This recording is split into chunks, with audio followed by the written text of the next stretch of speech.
அஸ்ஸலாமு அலைக்கும் friends, welcome to just for you JFU. இன்றைக்கி நம்ம சேனலில் சிம்பிளாக டேஸ்டியான ஒரு வெஜ் குருமா, அதாவது ஒயிட் குருமா எப்படி செய்யலாம் அப்படிங்கிறத பார்க்கலாம். அது வந்து 1 பார்ட் ரெசிபின்னு கூட நீங்கள் வச்சுக்கலாம். சூப்பர் டேஸ்டியாக இருக்கும். கண்டிப்பாக அதை ட்ரை பண்ணி பாருங்கள். பிஸ்மில்லாஹ் ரஹ்மான் ரஹீம். நம்ம வந்துட்டு ஒரு மிக்சர் ஜாரில் கொஞ்சமாக தேங்காய், அதுக்கப்புறம் கொஞ்சம் சோம்பு, கொஞ்சம் கசகசா, ஒரு 3-4 முந்திரி, பட்டை, 2 கிராம்பு, ஏலக்காய் விதைகள் அதை சேர்த்துக்கிட்டு இதை வந்து நீங்கள் கொஞ்சம் தண்ணி சேர்த்து நல்லா ஃபைன் பேஸ்ட்டாக அரைச்சிக்கணும். இது காரத்துக்கு வந்து பச்சை மிளகான்றதுனால நான் பச்சை மிளகா சேர்த்துருக்கேன். எவ்வளோ உங்களுக்கு காரம் வேணுமோ அந்த அளவுக்கு பச்சை மிளகா சேர்த்து ஃபைன் பேஸ்ட்டாக அரைச்சி எடுத்துக்கோங்க. நம்ம இப்போ ஒரு குக்கரில் வந்துட்டு தேங்காய் எண்ணெய் போட்டுக்கோங்க, அப்போ தான் ஃப்ளேவர்ஃபுல்லாக இருக்கும். ஒரு பிரியாணி இலை, கொஞ்சமாக சோம்பு தாளிச்சிக்கோங்க. தாளிச்சிட்டு ஒரு வெங்காயம் பொடியாக நறுக்கி வச்சுருக்கேன், கூடவே கருவேப்பிலை எடுத்து வச்சுருக்கேன், அதையும் போட்டுட்டு நல்லா வதக்கி விட்டுக்கோங்க. ரொம்ப கலர் சேஞ்ச் ஆகணும்னு அவசியம் இல்லை, ஓரளவு லைட்டாக வதங்கி வரட்டும். அப்போது நம்ம ஒரு 1/2 டீஸ்பூன் அளவுக்கு இஞ்சி பூண்டு பேஸ்ட்டு சேர்த்துக்கோங்க. சேர்த்துட்டு அதையும் வந்து நல்லா வதக்கி விடுங்க. லைட்டாக அந்த ஃப்ளேவர் போனோடனே உப்பு சேர்த்துக்கோங்க. உப்பு சேர்த்து நல்லா மிக்ஸ் பண்ணி விட்டுட்டு,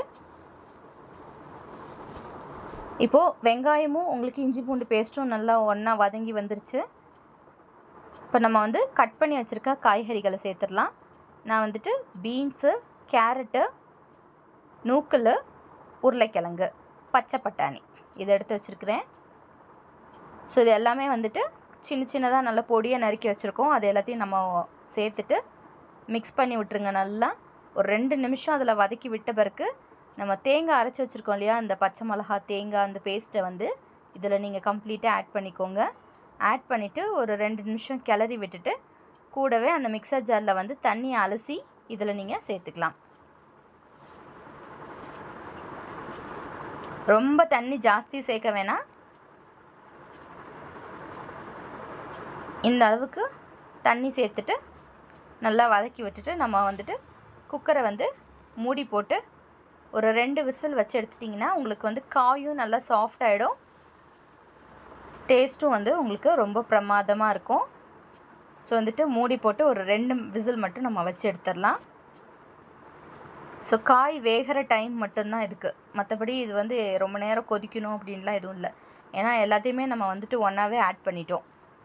ஸோ வந்துட்டு 2 விசில் வந்த உடனே ப்ரெஷர் ரிலீஸ் ஆனதும் நம்ம ஓப்பன் பண்ணி பார்க்கலாம்.